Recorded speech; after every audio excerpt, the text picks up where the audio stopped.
রোজ সেই এক খাবার, এসব মুখে তোলা যায় নাকি? হ্যাঁ, তাহলে খালি পেটেই থাকো না, কে বলেছে মুখে তুলতে? না মানে অন্তত একটা কাঁচা পেঁয়াজ। নেই। মাঝে মাঝে তো বেশ ওই মশলা দিয়ে কষিয়ে মাছ মাংস রাঁধতে পারো গিন্নি।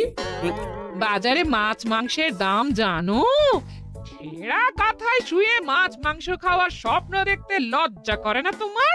আসলে কি জানো তো গিন্নি, আমার লজ্জাটা ওই তোমার রান্নাঘরে রাখা মশলার বাক্সের মতো, শুরু আছে কিন্তু কোনো কাজে লাগে না।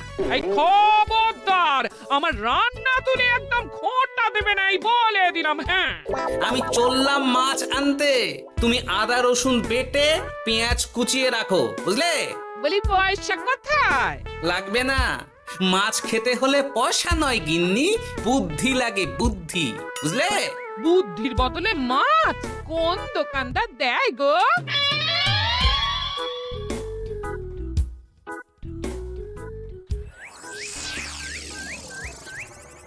না না না না না, কিছুতেই বুঝে উঠতে পারছি না। এই নিন জাহাপনা, আপনার জন্য আম পোড়া শরবত এনেছি, খেয়ে নিন। ওরা কপাল আগে সামলাই, তারপর আম পোড়ার শরবত খাবো।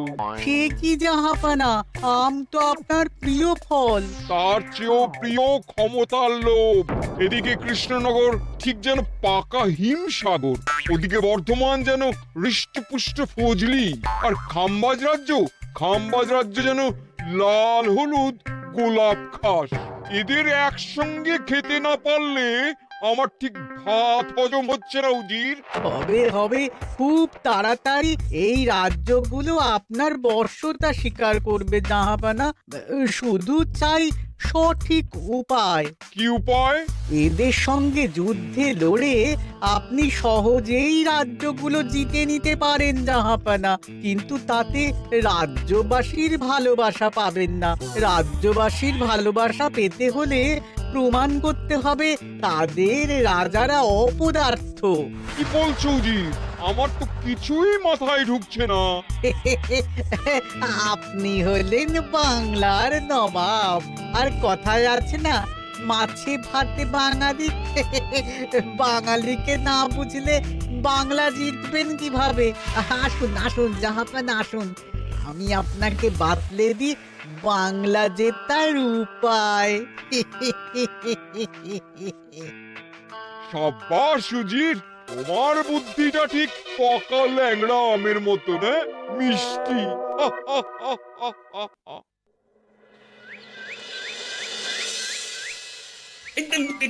ধর ধর ধর ধর ধর, এই পায়ের নিচ দিয়ে গলে গেল, ধর ধর ধর ধর। বিশাল বড় মাছ গো গোপাল দাদু, একেবারে পাকা শোল। ছাড়বেন না গোপাল দাদু, আজ রাতে আমরা জমিয়ে মাছ ভাত খাবো। খেতে তো হবে শোল মাছের ঝোল আর তেল কই। তোদের দিদাকে বড় মুখ করে বলে এসেছি, ধরেছি।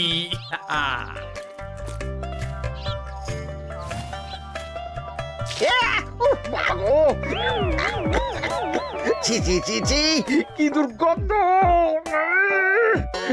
গোপালকে ছাড়বেন না মহারাজ, ও ইচ্ছে করে আমার মুখে কাঁদা ছুঁড়েছে। ঠাকুর বলেছেন মানুষ নিজের কর্মফল একদিন না একদিন ঠিক পাবে। মন্ত্রী মশাই যে এত তাড়াতাড়ি পেয়ে যাবেন ভাবতেই পারিনি। দেখেছেন মহারাজ, দেখেছেন? দোষ করে এখন আবার ধর্মের বাণী দিচ্ছে। তুমি রাজসভা কামাই করে এসব কি করছো গোপাল? যা সামান্য বেতন পাই সব পেঁয়াজ রসুন কিনতেই ফুরিয়ে যায় মহারাজ, তাই মাছটা নিজেই ধরে খাচ্ছি। হ্যাঁ, মহারাজ আপনার পায়ে পড়ি। থাক থাক, আর আমার পা ছুঁতে হবে না গোপাল। কেন মহারাজ? আমি তো মন থেকে আপনাকে সম্মান করি, বলুন। এ তো আচ্ছা জ্বালাতন। মুর্শিদাবাদের নবাব বাহাদুর আপনাকে একটি বিশেষ পত্র পাঠিয়েছেন, অনুগ্রহ করে গ্রহণ করুন।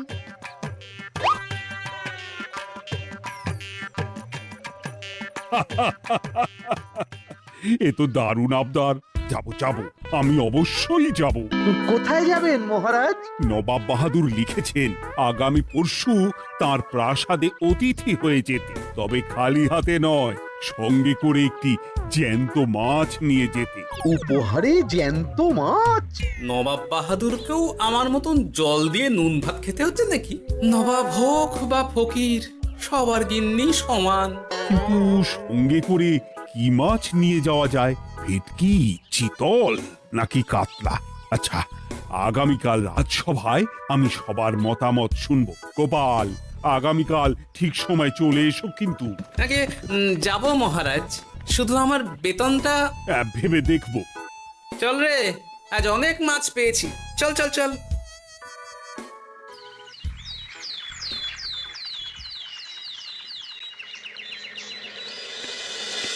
কি মহারাজ, আপনাকে এত চিন্তিত দেখাচ্ছে কেন? নবাব বাহাদুরের জন্য কি মাছ উপহার স্বরূপ নিয়ে যাওয়া যায় সেই চিন্তায় গতকাল রাতে আমার ভালো ঘুম হয়নি মন্ত্রী। আমিও গতকাল রাতে দু চোখের পাতা এক করিনি মহারাজ। অনেক ভেবে সকালের দিকে আমার মাথায় একটা বুদ্ধি এলো। কি বুদ্ধি? নবাবকে উপহার স্বরূপ ইলিশ দিলে কেমন হয়? বোঝো কাণ্ড, এই বুদ্ধির জন্য রাত জাগতে হলো। হ্যাঁ, ইলিশ তো জল থেকে তুললেই অক্কা পায়, তা জ্যান্ত থাকবে কিভাবে? ঠিক ঠিক, মন্ত্রীর মাথায় গোবর আছে না ভুসি? আমার মতে উপহার স্বরূপ ছোট মাছ নিয়ে যাওয়াই ভালো। এই যেমন ধরুন ওই পুঁটি মাছ, যেও খেতে পারবেন আবার ঝালও খেতে পারবেন।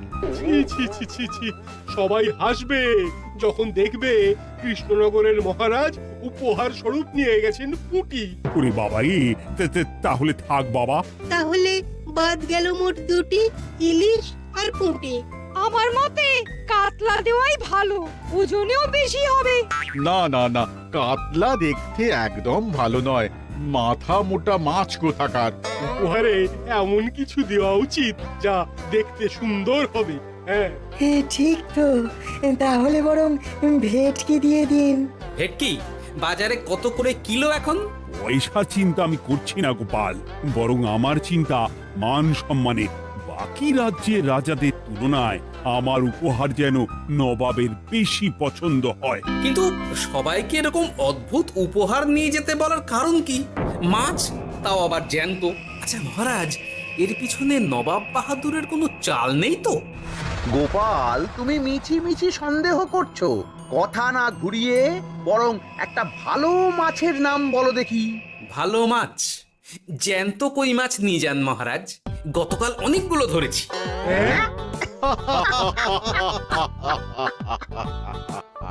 কি, এত ভালো ভালো মাছ থাকতে আমি শেষে কই মাছ নিয়ে যাব? তুমি সমাধান না দিয়ে উল্টে মজা করছো গোপাল। দূর হয়ে যাও, দূর হয়ে যাও আমার চোখের সামনে থেকে।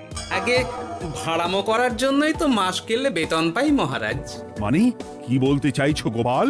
নবাব বাহাদুর কি চান সেটা আমরা সবাই জানি, তাই বলছি মাছের গর্তে হাত ঢোকানোর আগে পরীক্ষা করে নেওয়া উচিত ভেতরে সাপ আছে কিনা।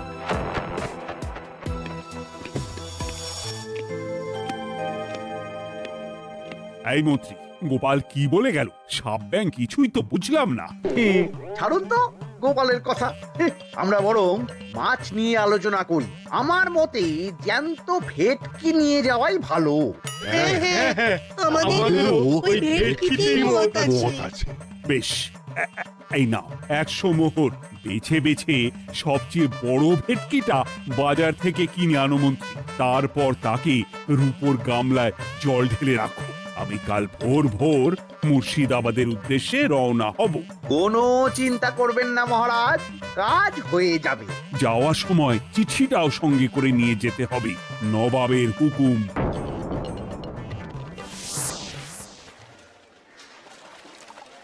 এই দেখুন কেমন খেলা করছে। হ্যাঁ, বাহ বাহ বাহ। ওজনে কত হবে? 4 কিলো তো হবেই।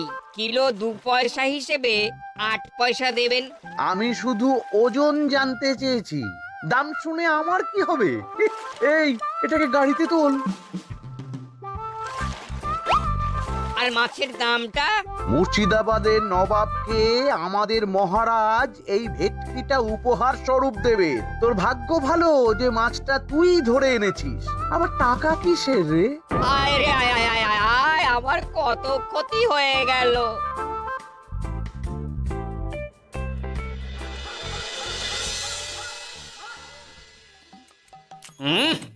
গিন্নি তেল কৌটে যা রেঁধেছ না? বলি বলি আর কটা মাছ আছে গো? আছে তাতে আগামী 7 দিন হয়ে যাবে। হ্যাঁ, তাহলে কাল কই মাছের ঝোল খাবো, পরশু খাবো শোল মাছের কালিয়া। ধুর, এসব খেয়ে খেয়ে জিভে চড়া পড়ে গেল। বাজার থেকে একটু ইলিশ ভেটকিও তো আনতে পারো। হ্যাঁ, ইলিশের অনেক দাম গো গিন্নি, আর ভেটকি তো বাজারে প্রায় ওঠেই না। কে বলেছে তোমাকে? শুনলাম মন্ত্রী মশাই নাকি আজ বাজার থেকে সবচেয়ে বড় জ্যান্ত ভেটকিটা নিয়েছেন। হ্যাঁ, তাই নাকি? তার মানে আগামীকাল নিশ্চয়ই মহারাজ ওটা নিয়েই মুর্শিদাবাদ যাবেন। আমার মনটা বড্ড কুড়াচ্ছে গিন্নি। না, এভাবে ছেড়ে দিলে হবে না, একটু পরীক্ষা করে দেখতে হবে। হাজার হোক এ রাজ্যটা তো আমারও। এত রাতে আবার কোথায় চললে গো? হ্যাঁ? দেখতে গর্তে সাপ আছে না মাছ। অ্যাঁ?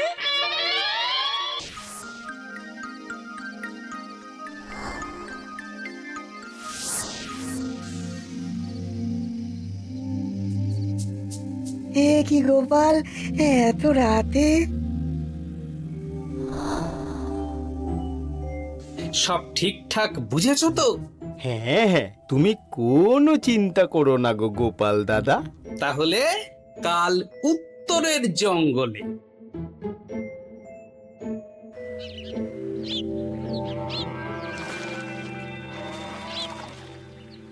ভেটকি মাছটা রূপোর গামলায় রেখে গরুর গাড়িতে তুলে দিয়েছি মহারাজ। আর নবাব বাহাদুরের চিঠিটা?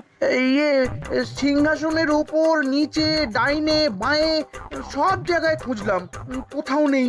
সে কি তাহলে? এমন চিত্তাকর্ষক উপহার দেখলে নবাব বাহাদুরের চিঠির কথা মনেই থাকবে না। আপনি নির্দ্বিধায় যাত্রা শুরু করুন মহারাজ। ঠিক বলেছ।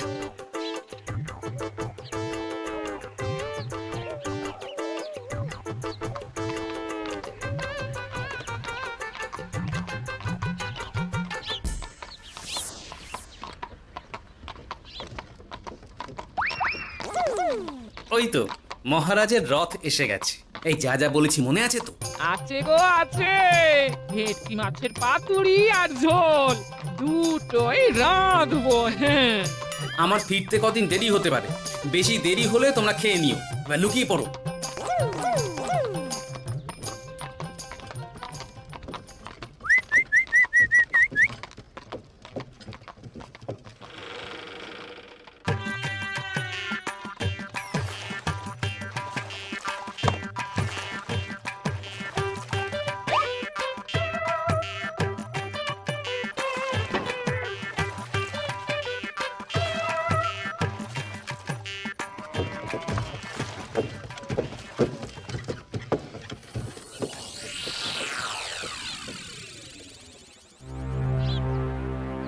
ওই দেখা যায় রথে চেপে সবাই ধীরে ধীরে এদিকেই আসছে জাহাপানা। আসতে দাও আসতে দাও, এবারই খেলা জমবে। এসো এসো, তোমাদের সবাইকে মুর্শিদাবাদে স্বাগত জানাই। আমার উপহারের কথা মনে আছে তো? আছে জাহাপানা আছে, শুধুমাত্র আপনার জন্য আমি নিয়ে এসেছি একটা জ্যান্ত কাতলা। এই নিয়ে এসো। আমার উপহারও কিছু কম নয় জাহাপানা, নিয়ে এসো। আর তোমরা? আর কৃষ্ণচন্দ্র, তুমি কি এনেছো? এদের সবার চেয়ে ভালো উপহার এনেছি, যা দেখলে আপনার মন একেবারে আনন্দে নেচে উঠবে। ইচ্ছে করবে এক্ষুনি হয় পাতুরি না হয় ঝোল করে খেয়ে নি। তাই নাকি? হ্যাঁ, খাস নবাব বাহাদুরের জন্য আমার বিশেষ তোফা। কই নিয়ে এসো। এই তো কই নিয়ে এসেছি মহারাজ। গোপাল, তুমি? ভেটকি কোথায়? এতক্ষণে গিন্নি রান্না বসিয়ে দিয়েছে।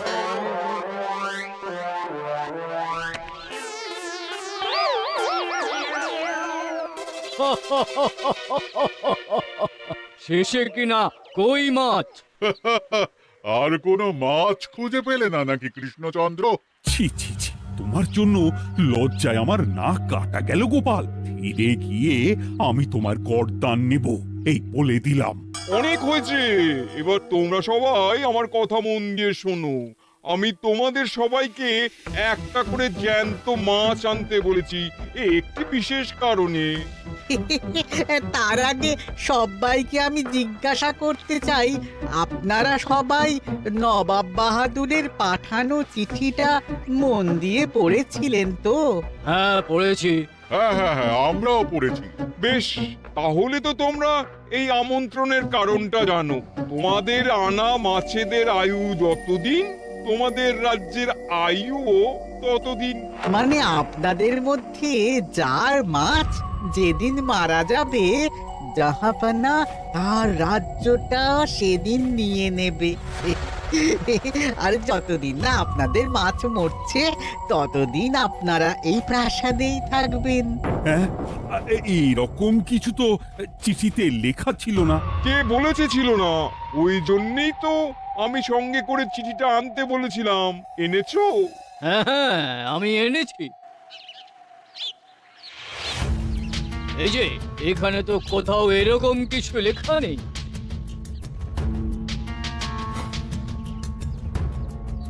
তোমরা হলে রাজা, রাজাদের সব সময় চোখ কান খোলা রেখে চলতে হয়। উজির, এই নাও।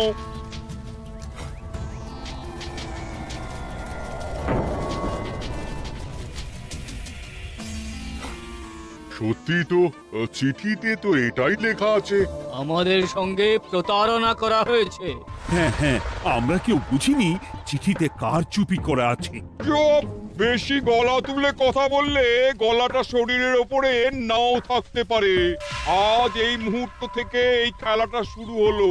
তোমাদের রাজ্যের আয়ু এখন তোমাদের আনা মাছেদের কাছে।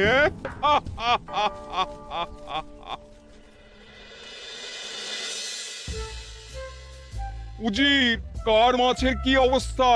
আগে বাকিরা মোটামুটি সাঁতার কাটলেও খাম্বাজ রাজার আনা কাতলা খাবি খাচ্ছে। মনে হয় খুব তাড়াতাড়ি যাবে। বাবা বাবা বাবা, এ তো খুব ভালো কথা। অপেক্ষা করি তবে। গেল গেল, আমার রাজ্যটা ভেসে গেল। গেছে মহারাজ, গেছে। আজ থেকে খাম্বাজ রাজ্য আমার। খাম্বাজ রাজাকে বন্দি করো। পাবদা রুইও ভেসে উঠেছে জাহাপানা। তোমাদের রাজ্য দুটো আমি খেলাম। বাকি রইল শুধু বর্ধমান রাজা চিতল আর কৃষ্ণচন্দ্রের কই। যা, আমারটাও গেল। আগে জানলে আমিও কৃষ্ণচন্দ্রের মতন জিওল মাছ আনতাম। কৃষ্ণচন্দ্র, নিজেকে এত চালাক ভেবো না। একটু দেরি হলেও একদিন না একদিন তোমার কইও ভেসে উঠবে। ততদিন তুমি আর গোপাল আমার প্রাসাদেই থাকবে, কেমন? এ তো উত্তম প্রস্তাব নবাব বাহাদুর। আপনার প্রাসাদের বিরিয়ানির কোনো তুলনাই নেই। অনেকদিন নুন ভাত খেয়ে আছি, আজ একটু বিরিয়ানি হবে নাকি? পেয়ে যাবে গোপাল। নবাবের প্রাসাদে অতিথিদের যত্নের কোনো ত্রুটি হবে না।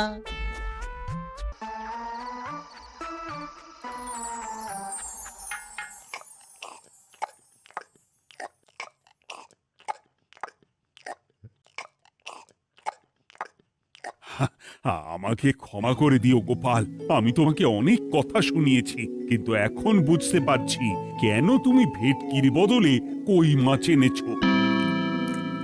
আহ, বিরিয়ানিটা যে রেঁধেছে না, বুঝি এই নবাবের বাবুর্চিকে কোনোভাবে কৃষ্ণনগরে ধরে নিয়ে যাওয়া যায় না মহারাজ?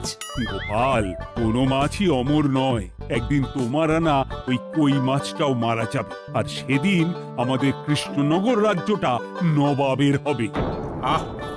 ভাতগুলো একেবারে ঝুড়ো ঝুড়ো, আর মাংসটা তুলোর মতো নরম। আমার কথা কি তোমার কানে যাচ্ছে? গোপালের চোখ কান সব সময় খোলা থাকে মহারাজ, আর তাই চিঠির কারচুপিটা ধরতে আমাকে বেশি বেগ পেতে হয়নি। কিন্তু কিভাবে বুঝলে গোপাল চিঠির রহস্যটা? কারণ আমি জানতাম নবাব বাহাদুর অনৈতিক কিছু করবেন না, গায়ের জোরে নয়, বুদ্ধি দিয়েই উনি বাজিমাত করবেন। অবশ্য এ ব্যাপারে আমাকে সাহায্য করেছে বিজ্ঞানী। একটা সাহায্য করতে পারবেন বিজ্ঞানী?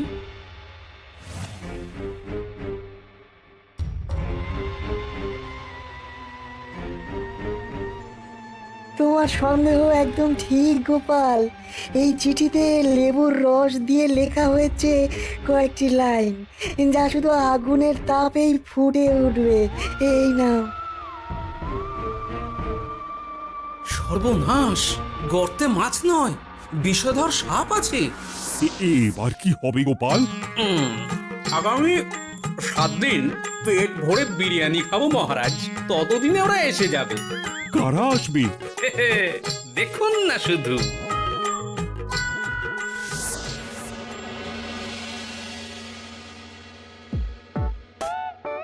এই তোমার বুদ্ধি, দেখলে তো গোপাল এসে কেমন সব কিছুর উপরে জল ঢেলে দিল। মানে বুঝতে পারিনি যে ওরা ওরা চিঠির কারচুপি সব ধরে ফেলবে। কৃষ্ণচন্দ্রের কই মাছের কি খবর? সেটা কি এখনো জীবিত? আগে আমাদেরও একই প্রশ্ন নবাব বাহাদুর। এভাবে আর কদিন চলবে জানা নেই। কবে যে সব থেকে মুক্তি পাবো। দাঁড়ান জাহাপানা, আমি ছুটে গিয়ে দেখে আসছি মাছটা জীবিত আছে কিনা। তুমি বুনোল হলে আমিও বাঘা তেঁতুল। কৃষ্ণচন্দ্র, যতদিন না মাছটা মরছে তোমাকে আমি এখানেই আটকে রাখবো। সর্বনাশ হয়ে গেছে জাহাপানা, দেখবেন আসুন, দেখবেন আসুন। কি হয়েছেটা কি? চলুন না, নিজের চোখেই দেখবেন। সে কি, কই মাছ বাচ্চা দিয়েছে? এটার অপেক্ষাতেই তো ছিলাম। ওরা এসে গেছে মহারাজ, এবার আপনার রাজ্য সুরক্ষিত। মানে নবাব বাহাদুরের কথা অনুযায়ী মাছ মারা গেলে রাজ্য ছাড়তে হবে। এমনিতেই কই মাছের জান শক্ত, এরাও বড় হবে, বাচ্চা দেবে। এইভাবে কই মাছের গুষ্টি মরে শেষ হতে হতে নবাব বাহাদুর আর বেঁচে থাকবেন না। নয়, হ্যাঁ। বেছে বেছে ঠিক মা কই মাছটাকে নিয়ে এলে। এবার রাজ্যে ফিরি। কি লাভ? সেই তো নুন ভাত খেয়েই থাকতে হবে। না, আমি তোমার বেতন 10 গুণ বাড়িয়ে দেব, আর যাওয়ার সময় নবাবের বাবুর্চিকেও ধরে নিয়ে যাব। আজ থেকে তুমি শুধু বিরিয়ানি খাবে। জয় জয় মহারাজের জয়, জয় কই মাছের জয়।